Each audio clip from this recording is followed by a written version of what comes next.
Hello students, welcome to the next session of economics. We are doing the economics book in class 10th and the chapter is globalization and Indian economy. In the previous sessions we have discussed about how the different countries of the world do trade in the different other countries and what are the process of the expansion of business in the different countries of the world. How MNC works, how the different countries interlinking production across different countries. We have also gone through the case study of the China toys in the Indian market, foreign trade and integration of markets. This point we have also discussed in the previous classes. Today in our economics class we'll discuss about the what is globalization term. So I'll read it this term for you all. In the past 2 or 3 decades, more and more MNCs have been looking for locations around the world which would be cheap for their production.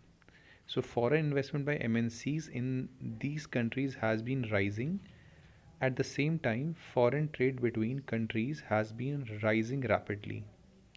So, a large part of the foreign trade is also controlled by MNCs.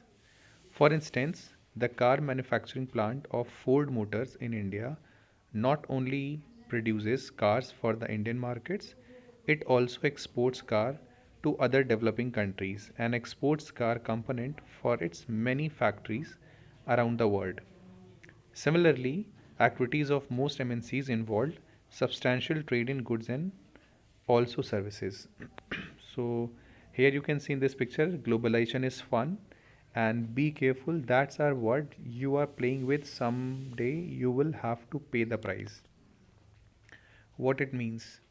Ki in the past few decades, 2 or 3, we have seen कि MNCs have been looking for the location around the world which would be cheap for them for their production. So they can expand their business in such countries and they will earn more profit. And the foreign investment by MNCs in these countries has been day by day rising, and through this way they are reducing their production cost and their margin of profit they are increasing. So at the same time, foreign trade between countries has been rising rapidly. So it again helped the MNCs. A large part of the foreign trade is also controlled by MNCs. For instance, we can say MNC is Ford Motor, which is doing its production in India, but not only for the Indians, it is also exporting manufactured car from India to nearby countries. So by this way, they are saving the cost and increasing their profit margin. The result of greater foreign investment and greater foreign trade has been greater integration of production and markets across countries. So finally we can say we have a definition for the globalization, and for the globalization you can note down this definition. What is globalization? Answer we have, globalization is this process of rapid integration or interconnection between countries. This is now highlighted. I am underlining it. Globalization is this process of rapid integration or interconnection between the countries. So MNCs are playing a major role in the globalization process, and more goods and services investments and are moving between the countries in the process of globalization. So most regions of the world are in closer through this way. So they are coming in the closer contact with each other than a few decades back due to the globalization. So besides the movements of goods, services, investments and technologies, there is one more way in which the countries can be connected. This is through the movement of people between countries. People usually move from one country to another in search of better income, better jobs, or better education. In the past few decades, however, there has not been much increase in the movement of people between countries due to various restrictions.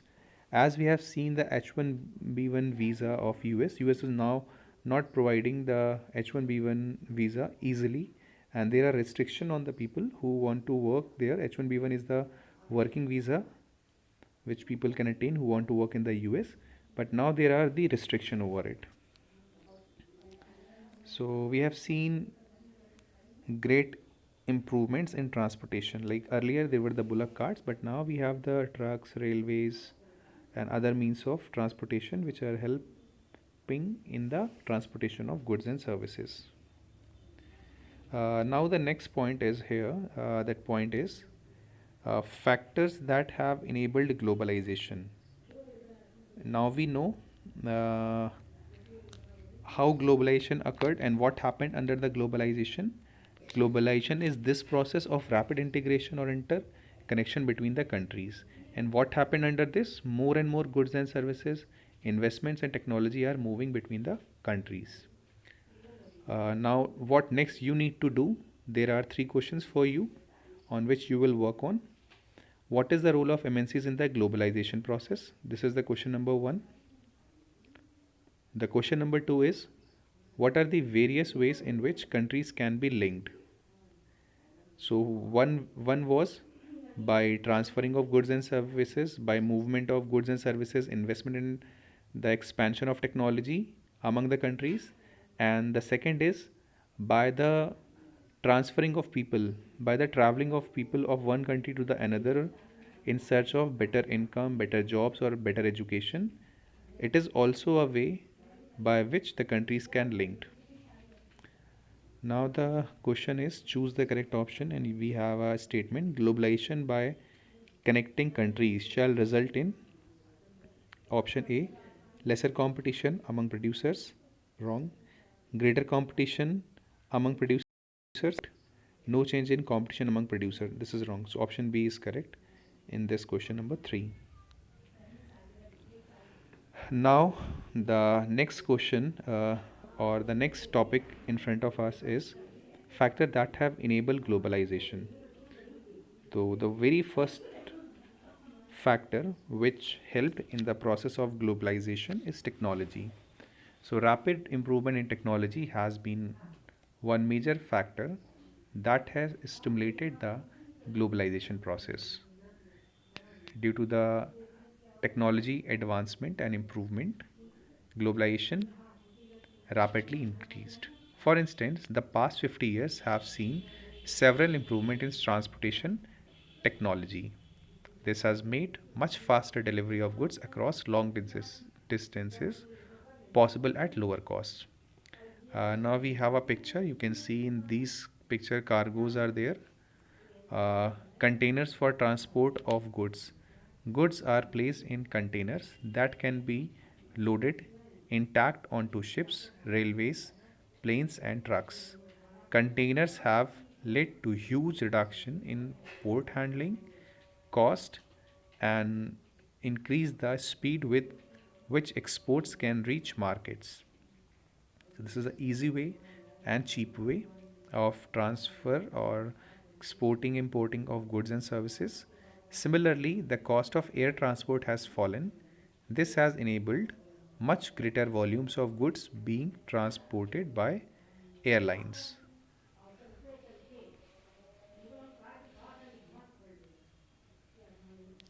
So even more remarkable have been the developments in information and communication technology. So in recent times, technology in the areas of telecommunications, computers, internet has been changing rapidly, and this remaining section of the chapter, how the IT sector or information ICT tech sector, information and communication technology, help in the process of globalization, we will discuss in the next session. So this is the end of the session, and we will discuss the technology part in the next session, and after that liberalization of foreign trade and foreign investment policy is the next topic which we'll discuss, and after that World Trade Organization is the topic which is left for the discussion. Till then, complete your all the work and submit in the Google Classroom with a given time. Okay, students, and if there are the questions or queries or any doubts regarding this chapter, so there are the online sessions for your queries. We will discuss them over there. Okay, students, thank you. See you in next session.